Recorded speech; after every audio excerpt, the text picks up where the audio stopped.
This is the Fantasy Football Unlimited podcast with your host, Kevin Murray.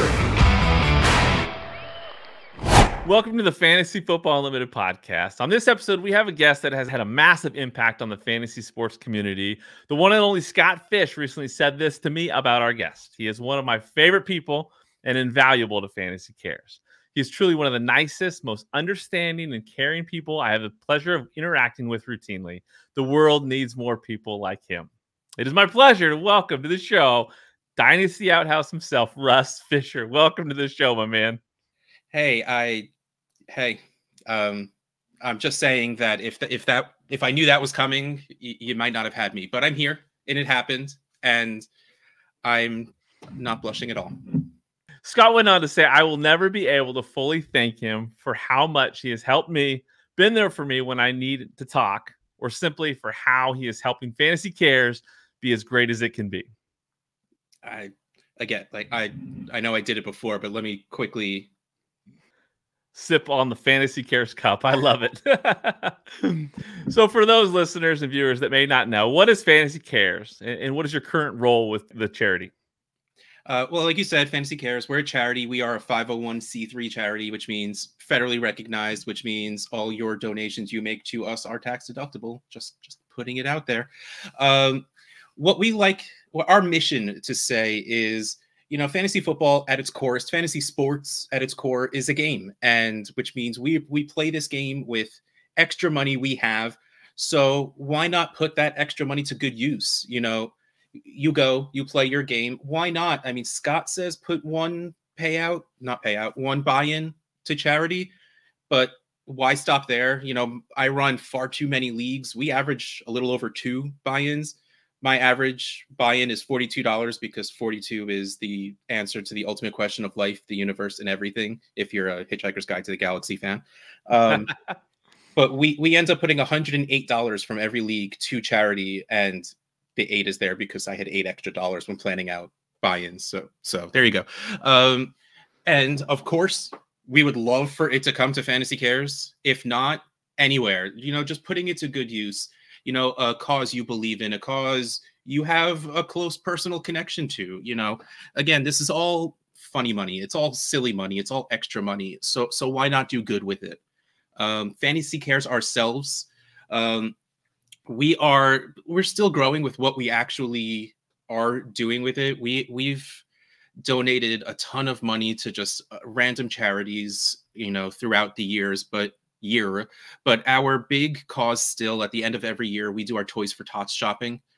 It's growing every single year. We had about 10 or 11 people shop this past year with almost $200,000, and just, before I was a part of this, getting to see those pictures, first of all, as someone who donated from the very beginning, seeing those pictures, it's awesome to see that you contributed to part of that, but that glow you feel, that warmth you feel with those literally cartfuls overflowing of toys, it's just so awesome. And now to be a part of it, it legitimately is indescribable how cool it is. It's beyond special, and what Fantasy Cares has grown into and where it's going, it's so much fun to witness, and the best is yet to come, clearly. Absolutely. So from outside of Fantasy Cares, you're an established content creator in the space. What are you currently doing right now for content? Okay. I do too much. I usually have to go through days of the week to remember what I really do. But I am one of the hosts of the Trade Addicts podcast. I'm currently on a little bit of a break from recording at night, and that is one of the 2 things that do at night. So I'm not on every episode right now, but that's still going, that's still kicking. I'll be back there. Dynasty Wall Street for the Dynasty Trade Calculator podcast stream. The Grind is a weekly live stream on Peter Howard's YouTube and Twitch, and he does all of those things that he's older. No, he's younger than I am. I'm a cranky old man. I know what YouTube is. I've heard of Twitch. I don't know. What else do I do? The DLF Trade Show on the DLF YouTube channel. Addison Hayes and I do that. Dynasty Game Night on the DLF family of podcasts. Speaking of DLF, John Bosch, Matt Price, Rocky Petrella, and I all do that. And I feel like there's like 6 more things that I do. I write during the off season. I write for DLF a Trading Post article, which is a weekly article that gets posted on Thursdays. Sorry for whoever I record with that I forgot, but I there's more. I just don't remember it. The bottom line is there's a lot, and there's definitely a theme. You got Dynasty, you got trades. We'll get into some of this later, but you clearly have a passion for fantasy football. Take me back to when you first fell in love with football. Were you a big sports fan growing up? I was a big sports fan growing up. When I was young, I born and raised New Jersey, and I grew up during, Phil Simms, Lawrence Taylor, and, my father who grew up in Brooklyn, huge Giants fan.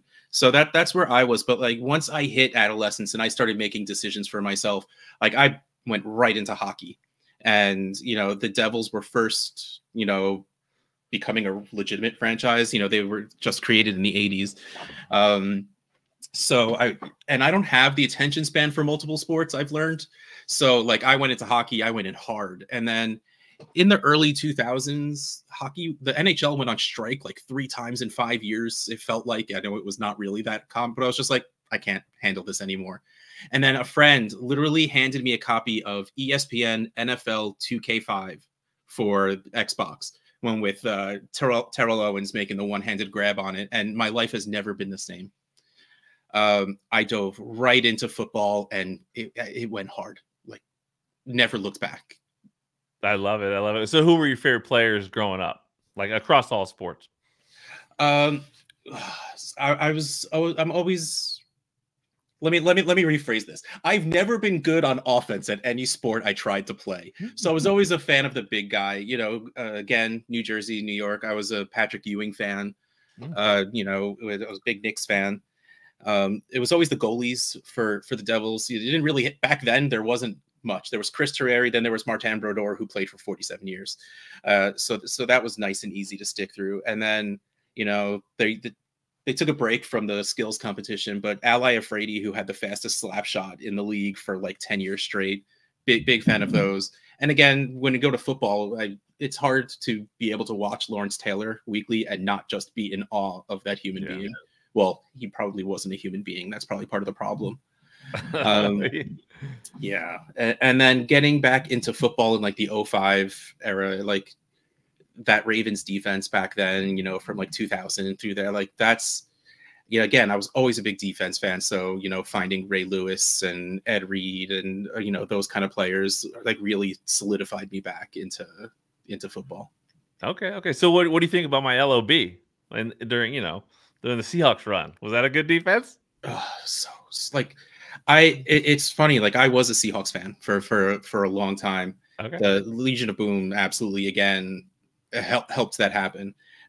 It turned out into me just like caring more about my fantasy teams than I did about sport, like the actual teams. Sure. So like it's funny. All of my friends still say I'm a Seahawks fan, but like really, it's just like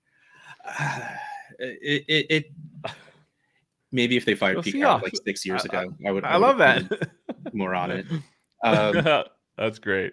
Yeah, but yeah. Oh man, Richard Sherman. My stepdad's name is also Richard Sherman. So like, funny. At the height of his football popularity, it was hilarious to walk down the street with a man named Richard Sherman. Also, that's good. That's good. But like, Cam Chancellor. There you go. That was a tough one to say. And Earl Thomas in the backfields was just like a thing of beauty to watch. Yeah. No, I mean, you're singing to the choir. I love it. I know. That was a softball I tossed to you. I did not know I was getting that answer, but I love every second of it. So as a sports fan, like going back, do you have a one moment that was the worst loss you ever experienced? In real sports, I will say, and I could say this literally, the most painful loss was the Seahawks-Patriots Super Bowl, because I'm literally, they're on the 2-yard line. I'm standing on a hardwood floor, jumping up and down. They throw the pick, and I literally just went face first into the ground. Oh. So, like, thankfully, no bloody nose, didn't break my nose or anything, but I literally just collapsed and went straight down. It was not physically great or emotionally. Yeah, it was not fun for me either. That's for sure. How about a favorite moment in sports, like that from childhood or for even as an adult? Like, what was the best moment in sport as a sports fan that you've experienced? See, again, it's funny. I said I'm not really a Seahawks fan anymore, but here I am again. When the Seahawks won the Super Bowl, my son was less than a year old. So I was watching the game in matching Seahawks jerseys. My birthday is June 1st. His is June 4th. So I was wearing a 61. He was wearing a 64. And literally anytime something good happened, I like lifted him in the air and started running in circles. So I have the happiness of the Seahawks doing well and his little giggles or terrified screams if I went too fast, like all of that, like in the memory banks of like that will, 50 years down the line, when I forget I was a Seahawks fan, that will still be like my happiest sports memory just because of all of that put together. That's amazing because my daughter was also like probably 1.5-ish when that happened. So I'm, you're definitely jogging those memories for me. When Percy Harvin took that second half kickoff back, and it was over. That was pretty magical. Well, it was really funny because the reason I was holding on to him the whole time was because after that first Bronco snap that went like 30 yards backwards, I screamed so loudly it scared him. He was crying. So like at that point I was like, okay, shh, okay, let's go. And then at least when he was running in circles with me, he was having fun with it. Well, that's great. Yeah, I'm glad I didn't know this about you. So hey, my respect for you is up here. Now it's through the roof. I love it. When did you discover fantasy sports?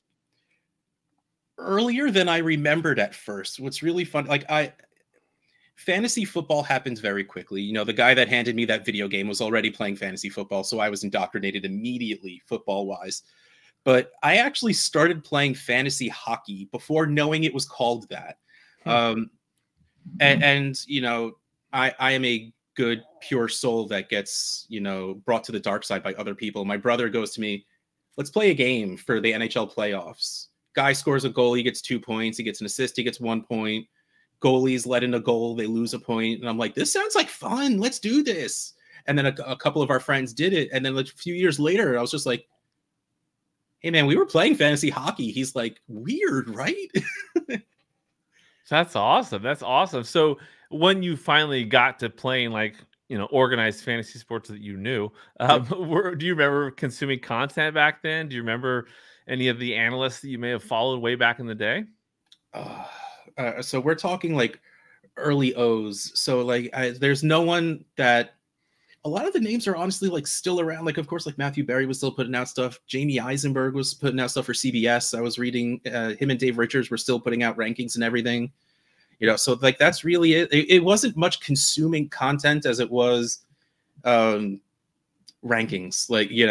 and CBS was the start of my problem where they were the one place that put out a redraft trade value chart. So that was part of my growing, like, ooh, this is interesting. Okay. The trade component of it. I gotcha. So when you first, started to like fantasy and it got you hooked, what was it about the game that you loved? Honestly, I don't even really know like what it was that drew me in the first place. I think it, first of all, was just, fun with the people I was playing with, because I had a core group of like 3 or 4. Again, we were playing like in a 6 or 8 team league because there was no real internet to go find people on back then. But it was just a lot of fun to play. It added an extra layer to watching the game. And then, of course, when you got more into it, clearly trading became my favorite part. But before the show, the league came out, it still was just about making fun of your friends. That's really what the beginning of fantasy sports was. And that's really the camaraderie it built was really probably the biggest part of it.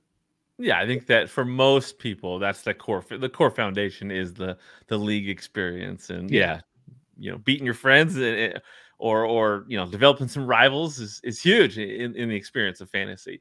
Speaking of that, like, do you have one person that you would consider your biggest rival, whether it's an industry league or a home type league?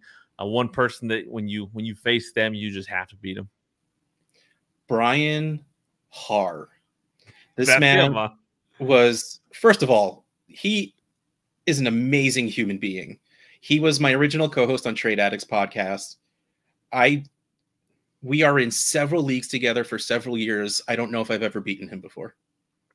And wow, multiple championships, he's beat me by less than 2 points. Like, I love that man, but I hate him with every breath of my body. Like, it's that's what it's all about right there. Yep. There's some people that just have it, whether it's, it's some random person in a home league that just has your number, or, if it's somebody, again, that you've met, outside, like an industry league. It seems like there's a lot of people out there that you just, you can't get past them. I love it. Do you have a favorite settings, formats? Obviously, something tells me you love Dynasty. Talk to me about your favorite settings and formats in fantasy. Yeah. Dynasty is really all I do. The only non-Dynasty I really do these days is Scott Fishbowl, because who could say no to Scott Fishbowl? That's like the greatest. But once it gets into that, I'm at the point where settings matter a lot less than who's in the league with me. Mm-hmm. Like I said before, the original thing that brought me in was the camaraderie of it all. And while, of course, the game is a lot of fun itself, I don't think there's anything I'm too connected to. It's funny. Like, I will always say, I do not league shame. You want to play in an 8-team league? Cool. You want to play 1 QB super flex, whatever makes you happy. You want to have a trade deadline? Look, I disagree, but good for you. That's fine. Except 2 tight end. That's wrong, and you should never play it. So like, that is literally my only spot. Like, I will play just about anything, but if you're putting in 2 tight ends, like, no thanks. But like, my first question is, hey, Russ, you want to join a league? Assuming I'm not in 37 and can't take on another one, I'll just say who's in it. And that's really, the rest of it I'll figure it out as I go. Yeah, I mean, the people definitely make a fantasy league. You're right. Settings, not necessarily what matters. Obviously, it's nice if you're in multiple leagues to have a variety. But you're right. It's the people you play with. That's what it's all about. You want a league that's engaged, and you can definitely tell, in advance, when you find out who's on the roster. I love it. So what is it about trades that intrigues you the most? I don't even remember like what started it. Like, I have to believe that I made a trade once and it just worked out insanely in my favor. And then I've been chasing that high ever since. Like, that's the only thing I could think of. Like, I don't remember where it came from, but I just remember trying to do it more than anyone else. And like, in straight redrafts, trades are very, very rare. Our redraft league turned into a keeper league, which you get a little bit more. But then even at that point, I was in like 3 keeper leagues, and I was just like, I can't, I need. And then found Dynasty and never looked back. Yeah, obviously with Dynasty, it's all about that roster construction and trading, and it's just, you just constantly want to build and modify and change, and sometimes you do too much, sometimes you do too little, but in the end, it's all about that roster construction. Do you have an all-time favorite trade that you can recall? It's funny, like, at this point, I probably do too many to remember them, but I remember in my first year of Dynasty, was Dante Moncrief's rookie year. It may have been my second year already, but like, I remember this was the first time that there was a player that had this hype around him. Like, I don't know if you youngins listening remember, this was T.Y. Hilton was on the Colts, and this was like top 3-4 wide receiver in the league, T.Y. Hilton. And then they draft this guy named Dante Moncrief, who, back then the Matt Harmon bump was a thing. And he loved his route running. He loved Dante Moncrief. So he was a rookie wide receiver who wasn't really all that high drafted, but was like a 3rd round startup pick. And I lucked into him in the rookie draft. And I was just like, who wants Dante Moncrief? And so I traded Dante Moncrief. And at the time, saying Doug Baldwin in a first, it doesn't mean much anymore. But like, this was when Doug Baldwin, even though he was it means something to you. It does. Even though he was undrafted and all that, he was a top 10 producing wide receiver. So like, that took me, like, I won my first Dynasty league, and part of it was that trade. So that stays in that special place. I like that. That's fun. Do you have an all-time worst trade that you can remember? A trade that brings you nightmares to this day? So in that same league, at the end of that season after winning, and this actually changed the way I play, like learning lessons. So Steph Diggs was always very good, but don't forget he was drafted in the 5th. He was barely drafted in rookie drafts. Like he was like late second in rookie draft. So after his rookie year, it was just like, okay, he could be a thing. He's probably a thing. But also at the end of that year, Jay Ajayi was running for 200 yards a game. And I was like, my team is weak at running back. And of course, I look at that now and I'm like, it's February. My team's not weak at anything. What are you talking about? So I straight up traded Steph Diggs for Jay Ajayi. Steph Diggs is still crushing the league, and people listening probably don't remember who Jay Ajayi is. If they had him on the roster, they'll remember those knees for sure. So when did you first start creating content, and what inspired that? So what year is it? About in 2018 was when I first started. And, I was crawling into listening to podcasts and everything. And of course, back then there was far fewer than there are now. And the only trade podcast I found at the time was okay. Like it was good, but like one of the hard parts of doing what we do for an extended period of time is you sort of build yourself in a little bubble where you only end up playing in industry leagues, and then values sort of don't really correlate to the real world anymore. And it really, like, I'm sitting there listening and I'm like, what world do these values make sense anymore? What's going, I could do this. I mean, and the really funny thing at the time, I know it doesn't really sound like it because, of me podcasting 18,000 times and doing YouTube shows and everything, but I'm an insane introvert. Like talking to people scares me. And in the middle of nowhere, I'm just like, I could podcast, even though I've never done it before. I've never talked on recording before. I've never done any of this stuff.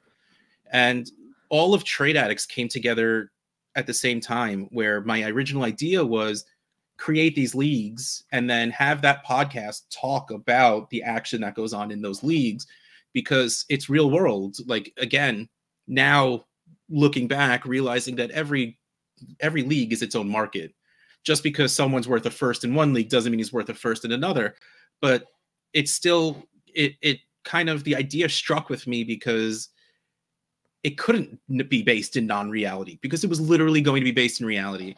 And it sort of is, that's what it is pretty much still. We still talk about the Trade Addicts trades every single week. And it's grown since that original concept in general. But like, that's really what it was. It was, again, there being like one trade related podcast, and I just didn't connect with it. So I was just like, I think I could try this. And of course, I've listened back to my original few and it was awful. Well, it's great that you took that leap, especially if it, if it's outside of your comfort zone, because it's paid off. I mean, you've been involved in so many different podcasts, so many shows over these last few years, a lot of years now, at this stage in on the calendar. Yeah. But talk to me about the DAP Network. I know that's kind of a, something that oversees a lot of these podcasts. Talk to me about that.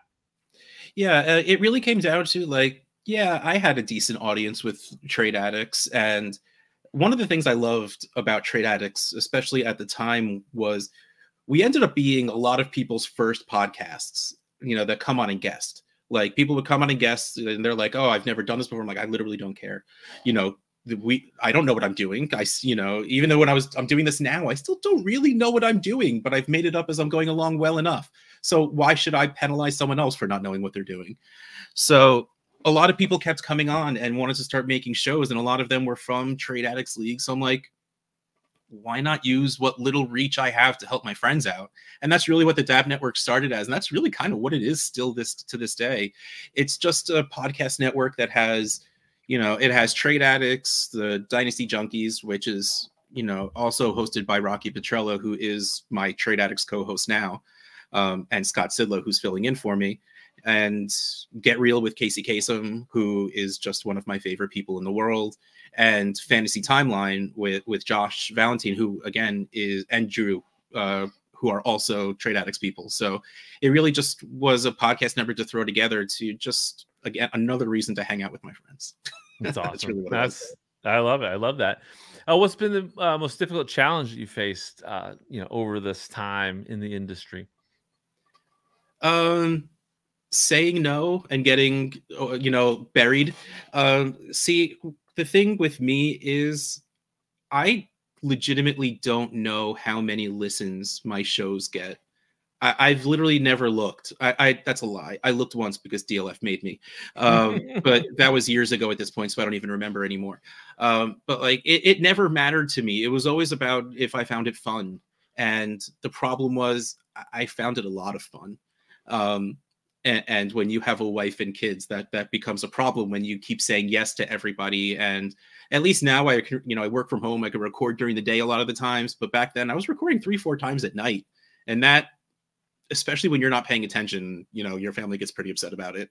Like that's honestly that. And then finding that balance has always been my biggest hurdle, is, you know, being present in both your house and in this community that this community means more than I could ever really admit. You know, I found the Dynasty Twitter community when I was going through a rough time, and it literally, I call it a family. Like there's friends I've made who I call my brothers, you know, and Casey is my sister. Like I love these people. Like I would love them if they were my legitimate family. So like being able to balance the worlds together is really honestly the only real problem, because like I said, like I've never cared about struggling to find you know, a way to bring up my numbers, because I honestly don't know what they are. And I always say, like, if I started this now, I probably would fail miserably. But like I said, when I actually started my show, Dynasty Trades HQ, they beat me by 12 episodes. They were 12 episodes ahead of me. So like we were the 3 trade shows when I started. Now there's like 40, and a lot of them are very good. So like I still stick by now that if I started now, there's a chance I probably wouldn't even succeed. But I've been around forever, and like people feel too bad. Like, just let the old guy keep talking. It's fine. I love it. No, but it's true. I mean, it's obviously it's always a challenge, no matter what you're doing in life, right? It's finding balance. But the fact that you found, you know, such great relationships within the community, it's some of my favorite part about this fantasy community, right? You look at the evolution of it over the years, and especially with the introduction of like the expo and everything. Oh yeah, it's amazing if you step back and look at all the relationships that have been formed, friendships. You know, when you talk about someone who's a brother or Casey being a sister, I mean, it's real. Like at one point back in the day, like there was a lot of online internet friends. Yeah, but it's definitely gone past that. And I was going to ask, you know, what do you think about this community and what has it meant to you? You definitely just described quite a bit of that right there. Yeah. But talk to me about the expo and the experience, you know, as an introvert going to an event like that, and how your experience has evolved over the years. Well, to tie in our last conversation into this one, you know, how when you used to tell people your internet friends, they would, you know, look down on that. The very first expo, which was like 2018, 2019-ish, I go into my boss's office to request the time off. And she's like, what are you doing? Where are you going? You don't usually go places. So I'm like, I'm going to Ohio to meet a bunch of strange men I met on the internet. Because at its core, that's exactly what I was doing. It was 100%. Yeah. But like the expo, it's really funny because especially then when we first started recording our podcasts, like there was no Zoom, there was no StreamYard. We didn't see each other's faces at first. Like, you know, like, so I didn't know what a lot of these people looked like. And then, you know, StreamYard came out, and, you know, Google Hangouts was used for a while. But like, what's always been great was no matter how nervous I was, the second you walk into that expo, you feel at home. And it was like one of the most humbling experiences ever to just walk up to someone that you've talked to for years at this point, seeing them for the first time, and just I'm a hugger. So like I just like wrap my arms around people and never let go. And like what's amazing about the people in this community is like even to this day, where I've been to 4 or 5 expos, however many they've been, I've been to all of them. You know, especially me, like I've always been very honest about mental health and all of that stuff. You know, social anxiety is a huge thing with me. Like I'll be sitting in a circle of people talking, and someone will see my face and be like, you good? You want to go for a walk? Like, do you need to get out of this? And I'll be like, you're right, I do. Like they care, and it's not negative in any way, shape, or form. Yeah. So like all of these people, like, again, just to tie it back to how much this community means, like that doesn't happen in the real world, but that happened at the expo. And that's why, like, I love all these people so much. Yeah, I mean, it seems like, the vast majority of people in the fantasy community are looking out for each other, in so many different ways, whether it's professionally or personally. It's a great thing. So if you haven't been to the Fantasy Football Expo, definitely highly recommend you go. Canton, Ohio, every August. Oh, yes. Just book absolutely. it. Once you go, you probably won't stop going because it's a special event. You will not regret it. Absolutely not. And obviously, we'll go back into like Fantasy Cares. How did you get involved with Fantasy Cares initially? It would be great if I really remembered what it was. I think the very first thing I did, it was Scott Fishbowl 10, I think, was the toys. And I helped Scott pare down the divisions because, when the famous toys, you're going to have thousands of toys listed there. So he finally asked people for help, and I started doing that. And then when Scott Fishbowl 11 rolled around and it was music, me, Bob Gilchrist, and John Bosch just had so much fun with the divisions. And I mean, I'll say I'm creative, but I'm not talented. John is neither of those, but Bob is both creative and talented. So we started making designs for a couple of divisions just for fun. And then one day, John just, again, this is why we need John. John just shows them to Scott, and he literally just goes like, Scott, we're going to start making shirts, and here are some of the designs. And Scott was like, yeah, you should do that. And then it just grew from there. In 12, I'm wearing my SFB 12 shirt. We ended up doing tons of divisional shirts and everything like that. I did Avi Makers for a little bit, but then they just all got so much better than me. It wasn't worth it anymore. And then that drove me into, I mean, I'll throw heavy quotes around the phrase inner circle of Fantasy Cares, because that really just means Scott.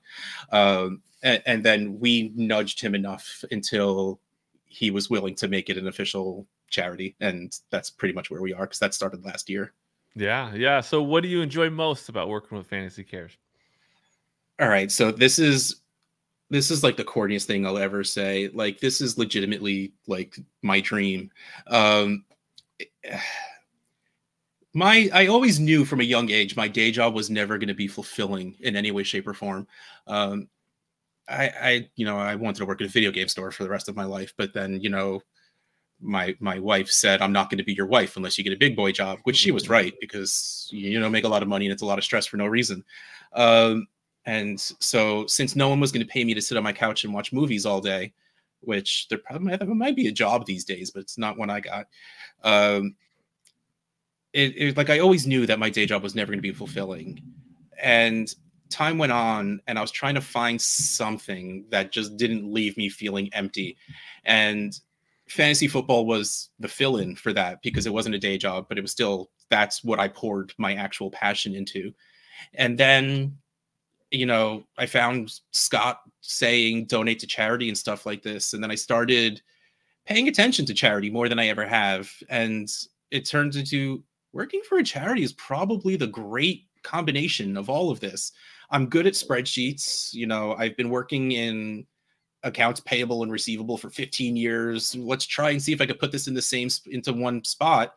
And while it's really hard to get a job at a charity, by the way, anyone out there, if you want to try, it's a lot of work.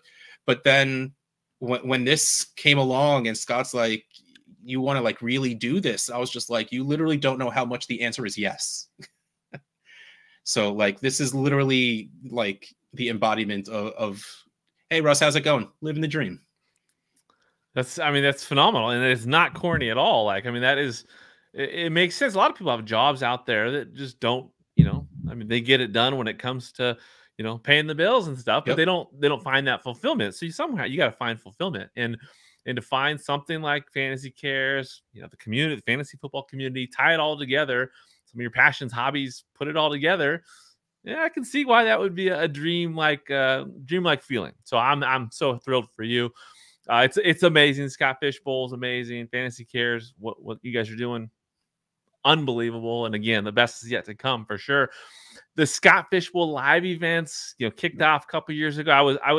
I had the privilege of hosting one of the original ones, the Seattle one, back in or in SFB 12. Amazing event. Then I went to Trophy Smack last year in LA, and that was just out of this world. What's your experience been with SFB Lives? And talk to me a little bit about what's coming ahead this year for SFB Lives. I mean, obviously, don't give everything away, but talk to me about that. I would be tarred and feathered if I gave everything away. But I remember the pictures from your live, and it looked great. So it was special. It was special. It was a lot of fun. So last year, I didn't go to the original year. 11, I think the 12 was the original lives. I didn't get to go to any of them. But last year there was one in New York City, and again, I live in New Jersey, so it's like a 40-minute bus ride.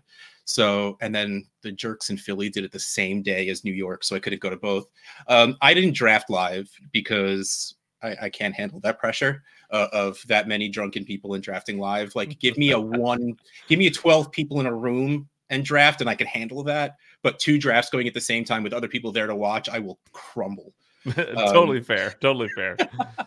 So yeah, it was, again, exactly like I said about the expo. Like, I knew maybe 4 or 5 people there, but it did not matter.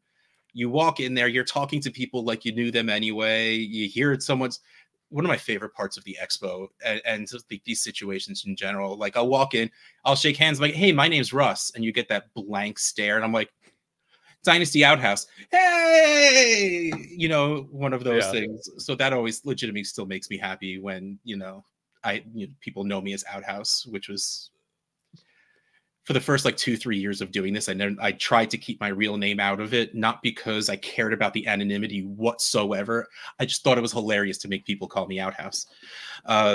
But it was so great. You walk into the live events and everyone's there to have a good time. And it's, again, for charity. It's for the fun of it. And it's electric. Yeah. I mean, they're like mini expos. Lots of incredible, twists to it, right? Just the coolest thing about the live events is that they're all different. Every city's different, right? You're getting a different experience, all unique to that city. A lot of cities coming back this year, some more to come, but obviously it hasn't been announced. Oh yeah, yet. Right. I ducked out of that last part because I got a little worried. So we just released yesterday, I believe, or whenever you're going to end up releasing this, a couple of days ago, maybe, our returning cities. I think we listed, I'm not going to say a number because if I'm wrong, I'll get in trouble that if I said too high of a number, but a bunch of the returning cities got listed in the amazing Bob Gilchrist Star Wars-esque video, which I still get goosebumps. Well, I'm a huge Star Wars. I'm wearing a Star Wars cardigan as we talk about this. Like, I see that scroll and I get goosebumps. Sure. But yeah, it hurt watching these people reply, like, what about this city? What about this city? And in my head, I'm like, just wait, please. Like, I can't say, yeah, don't worry, but yeah, don't worry. Like, there's plenty more to be announced, and we are hoping that it just keeps growing and growing because we want everyone to be part of these. Again, even if you don't want to draft at these live events, you should go to them anyway because they're just so much fun. Yeah, and they're being spread out over more time. Yes. So it is easier to attend, whether it's multiple or, again, in your case, hopefully you can go to a New York and a Philly, right? We're trying to get close proximity ones, definitely not on the same day. Yeah, and the key is to try to get, have Scott probably have an option to go to more than one. So Scott will absolutely more than a couple hopping. Yes, yeah. Indeed. It's exciting times. Talk to me a little bit about the YouTube channel, some of the giveaways you guys are doing for Scott Fish Bowl tickets, everything you're doing on that front. Yes, we have our golden tickets. We at Fantasy Cares.org on YouTube, on everything, is Fantasy Cares.org, all of our social media. Except for Facebook, we're just Fantasy Cares, but it's Facebook. I have to remember we have a Facebook. We go live as much, not right now, all that much, but once SFB season rolls around, we're probably going live every day to give spots away because there's just so many spots right now. but we love giving stuff away, and to much of Scott's chagrin. Especially during the season, I would go live once a week to do a week in SFB roundup, and we would always give away a Funko Pop or a signed jersey. We have, we call them golden tickets now because it's movie themed and we love some Willy Wonka. So we have the golden tickets into Scott Fishbowl. I highly recommend subscribing to Fantasy Cares Org on YouTube and hitting that bell to get notified, because we sometimes do just randomly go live and we will give stuff away to people who happen to be watching at the time. And I mean, let's face it, it's awesome to give away Funko Pops. It's awesome to give away signed jerseys, but those things cost money, which means we have to buy them and spend money to get them. Giving away spots into Scott Fishbowl costs us $0. So we give them away. So keep your eyes out on all. And then, oh man, I last year was great. Last year was food. So we had people take pictures with certain foods that were divisions. When it came to like Tootsie Roll, we had people doing the Tootsie Roll, the dance from that was either the 90s or 2000s. This is movies. We are be prepared to reenact some amazing movie scenes, because we are going to do so many contests on all of our social medias and giving spots away for them. And I am absolutely jumping in. I don't care. The second they told me it was going to be movies, I said, I hope you're ready for how much of a fool I'm going to make of myself. I love it. It's such a cool theme. And it's when you think about the merch and everything, all the different, logos, like there's so much to be excited for, so much to look forward to when it comes to SFB 14 merch. I can't wait till that stuff comes out. But you got that 3-pack now that people can kind of, get on early. I think that with that Blockbuster, Netflix, and Warner Brothers, is that's the theme, right? You got it. Again, Amazing. Movie themed. So we wanted to go broad. So we went with our main logo is a play on the Blockbuster logo. Yeah. FantasyCares.org/early access is where you can go to donate to get a thank you gift of that 3-pack. It's a nice blue shirt with the Blockbuster-esque logo. It is a red shirt that says SFB 14 and charity. The original version did say SFB 14 and chill, but I was like, maybe we avoid that kind of stuff on our charity-based shirts. Yeah. There you go. Yeah. And then just the Warner Brothers logo is just so cool. Like, the SFB, and because there's a B in Warner, it just fits so perfectly. And I can't wait to have far too many SFB shirts as usual. I think there'll be records set on personal acquisitions of SFB merch this year for sure. Well, I would say one of my favorite things though with the YouTube channel and everything is I have, everyone's got their home leagues, right? People that aren't necessarily, all in on this community and aren't as connected, or they just play fantasy. They love it. I got people in my home league that just love tuning in every day. They're always sending me, clips of you guys, and I'm like, those are my guys. And like I got Mark Prokosky, he's in my league. He listens to you guys all the time. He's always trying to right? Yeah, I mean, he's just a great guy, and he loves what you guys are doing. And I think that I think there's home leagues all over the country that have that might have connections to people that are involved in fantasy, that also have gravitated towards learning about Scott Fish, wanting to be involved in Scott Fishbowl, and you guys are just doing incredible work. Well, So I mean, that's really what we want Scott Fishbowl to be, is like the world's biggest home league, because like that's the best part from the very beginning. The best part of SFB was I remember I absolutely cheated. The first SFB I was in was 8, I want to say it was, where it was TV. And I happened to just find out at that time that Scott was a big fan of Doctor Who. I also happened to be a big fan of Doctor Who. So I immediately went to get into that division, and Scott was in there. And that is how I crept in. That was the start of all of it. And when it was location, so 12, there was it 12? No, it was music. When it was 11, there was a division of Captain Geach and the Shrimp Shack Shooters, which, if you're not a huge nerd, that was the fake band in That Thing You Do that they played in a movie. And I had found out that Tom Everett Scott was going to be in Scott Fishbowl. And I'm like, there's no way he's not in this division. That's and awesome. I'm one of the nerds that know who Captain Geach and the Shrimp Shack Shooters is. And I got to, talk with Tom Everett Scott a little bit. And it's I still geek out about that, he knows my name. That's awesome. So like that's really the goal of Scott Fishbowl, is to get people in and not just to play and walk away. Like, we want people to make long connections after this. You know, the amount of people we hear like, oh, I got into content creation because I talked to people in SFB and all of that stuff. Like, that's what we want. And just to tie that back in, like, one of the things I love about us going live is I don't think we will ever be prepared for when we go live. Like, we stumble through everything because we want it to be silly. We want it to be fun. Of course, everything we do is above the level and everything like that. Like, our randomizers are not loaded for anyone. Like, everything is absolutely on board, but like, we have fun just making it up as we go along because we want to build a community. We want everyone to feel like we're friends. We don't want to feel like hosts of something. We want to feel like you're just like, if you had the link, you would be there and you would fit in completely, which I feel like is the case with a lot of the people that hang out with us all the time because they seem funnier than I am.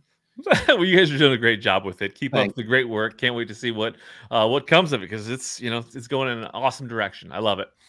Let's dive into some rapid fire questions. I'll just throw out a question. Give me what first comes to mind. What do you love? What do you enjoy most about what you're doing in the industry in regards to the content creation?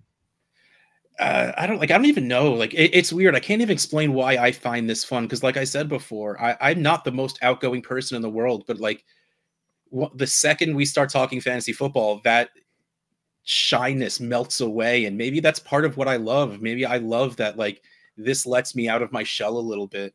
And it's weirdly gotten me better at talking to human beings outside of fantasy football. So I really think the thing about content creation I love the most is really just getting to be a little bit more of myself than I am in the real world. That's awesome. That's wonderful. When are vetoes in fantasy football warranted? Never.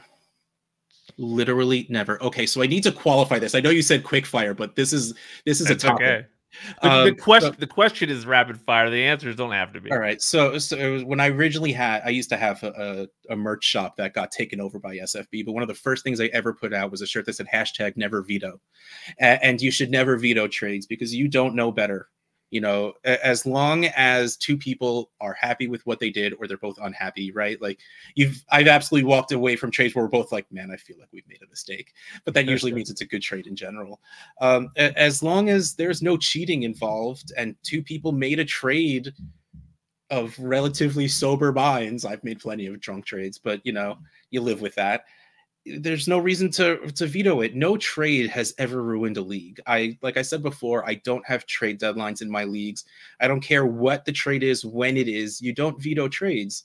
And I will qualify by saying, if there's collusion, that's not vetoing. You are canceling that trade and kicking people out of your league. That doesn't count as vetoing.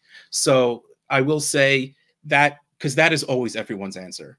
What about cheating? What about collusion? That's not vetoing. That is fixing cheating.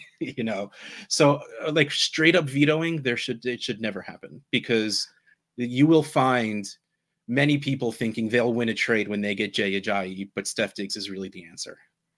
Yeah, for sure. I love it. So when I ask you league vote or commish vote, I know what you're going to answer. Let's just say, what do you think about people that love the league vote? League vote is the worst because that is cheating. Someone gets a better trade. Like, what's the most common response when people see a trade go down in their league? Oh, I'm going to pick more for that. So why wouldn't I vote against it?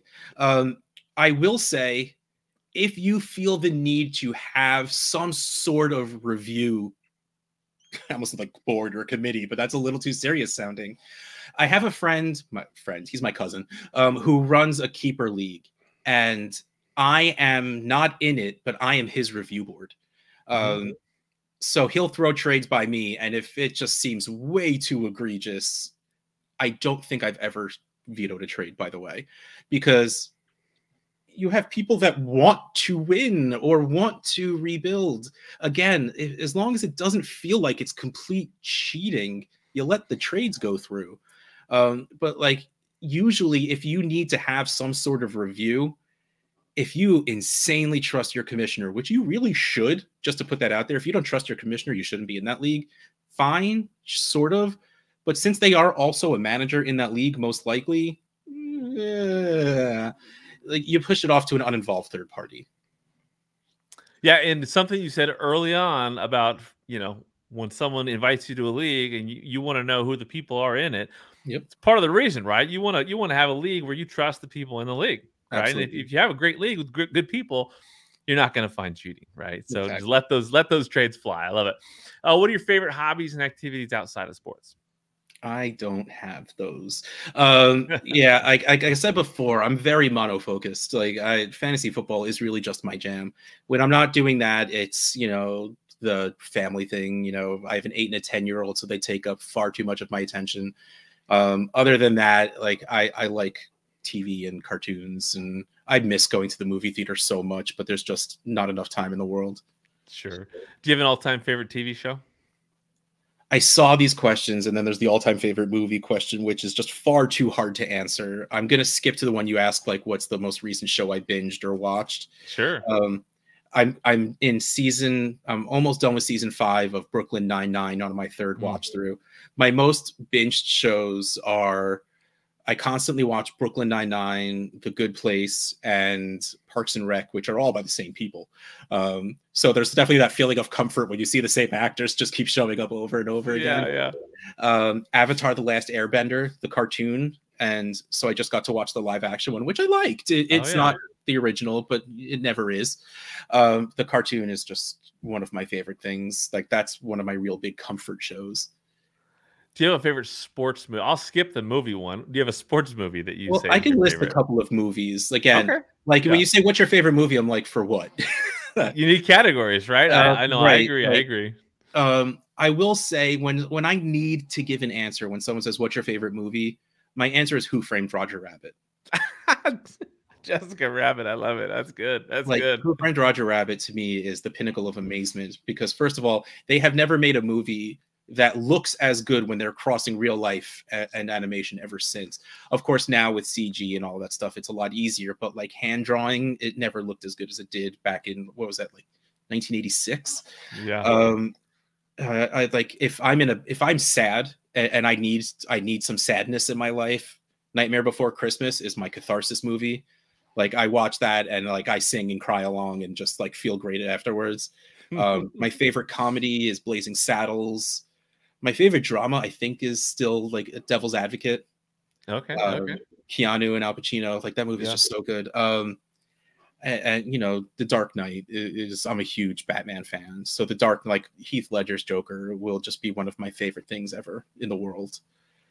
My favorite sports movie, like, that's always been tough for me, because while I love sports, I've never been super attached to sports movies, but I will say The Replacements is easily one of, like, is my favorite football movie. Like, I love like Necessary Roughness, and of course Rudy, and if I want to cry, I'll watch Brian's Song, but like The Replacements has everything. But my favorite sports movies is Miracle, because that was the first movie I watched where I'm like, this looks like people playing the sport. Like, I'll never forget as a kid watching the Mighty Ducks and watching someone raise their hockey stick above their head and swing and hit someone in the arm and get a 2-minute penalty. I was just like, hold on a second. Like, the sports action was always so bad, it was tough to get through. But then Miracle happened, and I'm just like, what is this? This is so good. That's a good answer. It's true with sports movies. A lot of the actual sports in the movies, not all that good. But I like that answer. I love the Roger Rabbit answer though too. I mean, that was one of my favorite favorite movies growing up for sure. And I did not grow up, so it's still my favorite movie. Yeah. There you go. Okay, I'm with you on that then. How about a favorite musician or band or artist? That changes with the times. My music preference is usually like 20 years behind the times. I was a big Foo Fighters fan for a long time, and then I got introduced to early 2000s emo music, so I'm like ridiculously into Fall Out Boy at the moment. But like, growing up, I mean, I grew up in the 80s and 90s where like music was good, but it was, even like as a child, where I didn't know what the word commercialized meant, it was very commercialized. So even like Nirvana, who Kurt Cobain never wanted his music to be, mainstream, was mainstream. Like, don't get me, like, I will listen to the Red Hot Chili Peppers all day, every day if I could, but like, you go back and when you like, how do you listen to like the Beatles and the Who and like this music from the 60s and 70s and not be like, this is the greatest stuff ever made? Yeah. So like, if I have to say like, who's the, like my favorite, like I'll give the cheesy answer, say someone like Fall Out Boy and Panic at the Disco right now, which is who I can just listen to on repeat. But like the best, like just old time music is just so good. Do you listen to any podcasts outside of sports? Any favorites? Not really. Working from home has ruined my podcast listening. Like I would listen to fantasy football podcasts, and then I got into audiobooks. So I never really like expanded my podcast listening. Nowadays, I barely listen to any, and I feel bad because so many of my friends have podcasts, and I just don't listen to any of them anymore. Like I used to listen to literally 30 plus podcasts. And that was when I was driving for 45 to an hour and a half. I don't know if anybody here has ever driven on the New Jersey Turnpike during rush hour, but you never know what your commute's going to be. So you have to line up 30 podcasts. Yeah. So, yeah, but nowadays I barely listen to any of them and I feel terrible about it. But yeah, definitely no, like I always pretty much stuck to sports when it came to podcasts. What are you most grateful for at this time? In the like people again, like I know it maybe it's broken record at this point, but like that's really what it is. Like I said, like I'm taking a break from recording at night, so I've barely been on the Trade Addicts podcast, which is my baby from 5-6 years ago. Actually, it is the 19th as we record. 3/31/18 was the release of my first episode, so coming on to 6 years, like that's my baby. But like, wow. The support I've had from the people filling in for me and the people that listen when I was taking my time off, they're like, you earned it, man. Go rest, go do what you need to do. And like, I was nervous about it. Like, of course I care more about my family. Like, I'm not going to choose my podcast over my wife and children, but like, I was still nervous when I was just like, all right, I'm going to take time off. And everyone was just so supportive and it like legitimately put me at ease to be able to get something out of it. Taking time off while you're just insanely anxious the entire time isn't really time off. No. So these people, like everyone just being so supportive and so awesome about everything is really just, will be eternally grateful that I will never be able to express. Like, because like I said, I found this community at a time where I needed a community and they have put their arms around me and never let go. And I'm sure there's a countless list of people, but can you name a few people that just had a huge impact on you during your journey? Zach Reed and J Mike. They're the Dynasty dummies right now. They are the two people I literally say I call them my brothers. Like they're just amazing people. Brian Haar, again, like he was my original podcast co-host and we'd never talked to each other at the time. I was putting my podcast together and I'm like, hey, he's like, hey, can I guest on your show? And I'm like, do you want to guest on my show every week? And we had never talked to each other. And like, we just bonded immediately. And so that relationship coming together so easily really helped me be open to talking to these people that I've never met before. And then, Scott Fish, of course, John Bosch, all these people that brought me into Fantasy Cares, and Ryan McDowell is an amazing human being as well. And, I still do stuff with DLF. So I, work closely with him a lot. And just like, I could sit here listing people all day and I apologize for anyone that I left out in any of this because my memory's awful. And I'm going to message people the second we stop. I'm gonna be like, I was listing people that I care about and I forgot you and I'm sorry. It's absolutely going to happen. And there's just like everyone, literally everyone. If you've ever read one of my tweets, if you ever listened to one of my podcasts or seen my face on a YouTube show, I appreciate the hell out of you because again, like I said before, like this stuff allows me to feel like I'm being me more than I can if I'm in a room of people because there's less anxiety in this right now than there is in real life. So like this, being able to do this kind of stuff is just amazing for me. I love it. And the solution to not being able to, touch everybody is big hugs, long hugs that never end in Canton, Ohio, right? Oh, absolutely. And if you just come up to me and say, hey, Russ, you tell me who you are, I will hug you. I ask first because, I've hugged strangers before by accident. And I'm like, oh, hey, I'm not here for the expo. I was just walking by and I was going to ask you where the bathroom is. Sorry. Okay, that didn't actually happen, but it was just really funny. It might in 2024. What advice do you have for people that want to get more involved in the community, with content creation or, in any way, getting involved with Fantasy Cares, all the good stuff?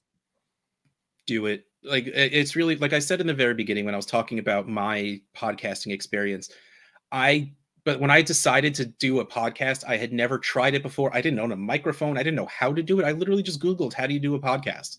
That's literally all I did. And I just kept doing it. So when you go into it with the right reasons, again, like if you're going into this for the money, you're picking a really hard road. Let me tell you that. I am not rolling around in podcast money in any way, shape, or form. Like I might trip over a couple of pennies every once in a while, and that's the equivalent of my podcast money. But if you go into this for the fun of it, just keep going because it's fun. It really, really is. And you meet some amazing people along the way. And when it comes to like Fantasy Cares and all of that stuff, literally just be there, be involved. Like I know a lot of the streaming we do is in the middle of the day and not everyone can be there for that. But like comment on social media. If you ever have a spare few dollars, donate, and all of that's like just be there, be part of it, because even if you don't grasp the greater zeitgeist of Scott Fishbowl, you'll be, if you don't get in every year, still hang around, still be part of it. There's mirror leagues, there's satellite leagues, and again, the point of all of it is the connections you make along the way. You'll find so many people that are in every similar life situation you are in this community that also have the built-in conversation piece of you both love fantasy football. I love it. Well said. Absolutely well said. Is there anything that we haven't covered before we close things out on this episode? Not really, man. I mean, I talk a lot and I don't necessarily listen when I talk, so I'm sure I said a lot of great things. But fantasycares.org is really what everything is all about. If you can donate, that's amazing. If not, hit the like or retweet button, or whatever that is, comment on things, help push the social media aspect of all of it. And again, even if you don't want to donate to Fantasy Cares, donate to somebody, donate to some sort of charity. Try and put good out into the world, because the world needs it. So like that's really it. Just go do good, be good. That's the message right there. Where can listeners and viewers find you on social media? And briefly, what's the origin of the Twitter handle? I forgot about that. Yeah, so I'm at Dynasty Outhouse on Twitter, and it started as a joke because, again, I've been around for a very long time, and like 6-7 years ago, a lot of Twitter handles started showing up with at FF or at Dynasty before it. Again, like that's very mainstream now, but it wasn't back then. And we'll just say a lot of the people were, we'll say, arrogant, as a nice word. And my friends and I actually made as a joke, and I came up with the name Dynasty Outhouse because outhouses are full of poop. So like that's so we could always just, we were literally saying we're full of shit. And so what we would do is, it was like a borderline troll account at the beginning. Like we would find trade posts and like we would answer like, hey, who do you like in this trade? This guy or this guy? I would log in. I would do this. My friend would then later log in, and we would start arguing with ourselves with the same handle. Like it was something to do. We were bored pretty much. And then of course, with all things that start out with such a stupid reason, they lost interest in like 2 minutes. And then like I started, and this is really fun. I'm having a lot of fun answering these trade polls. And again, back then there was like 3 people that retweeted trade polls. There was at Dynasty Trades, DLF, Dynasty Trade Calculator, and the My Fantasy League Twitter account. Those were the 4 people. So I went in, I answered every trade poll, I commented on every trade poll, and I retweeted every trade poll. Again, nothing new now. Like I would not have a following whatsoever right now. But the fact is, I did it 7 years ago, and again, I think people just feel bad at this point. They're like, let the old guy keep yelling at the clouds. so yeah, my name started as a joke, and I just never let go of it. The rest is history. Dynasty Outhouse right there, Russ Fisher. Thank you so much for joining me on this episode. I can't wait to see what's next for you. Now, best of luck with everything. Scott Fish Bowl 14, Fantasy Cares. Can't wait to see where things go with that, and looking forward to seeing Canton, my man. Yeah, thank you so much for having me on. This was a blast. And yes, you will definitely be the recipient of one of my gigantic hugs when I see you again. Sounds good, buddy. All right, we're rolling. Nothing, whatever just happened, did not happen. Thank you for listening to the Fantasy Football Unlimited podcast. Until next time, be sure to follow and subscribe to all of FFU's social media accounts for daily content.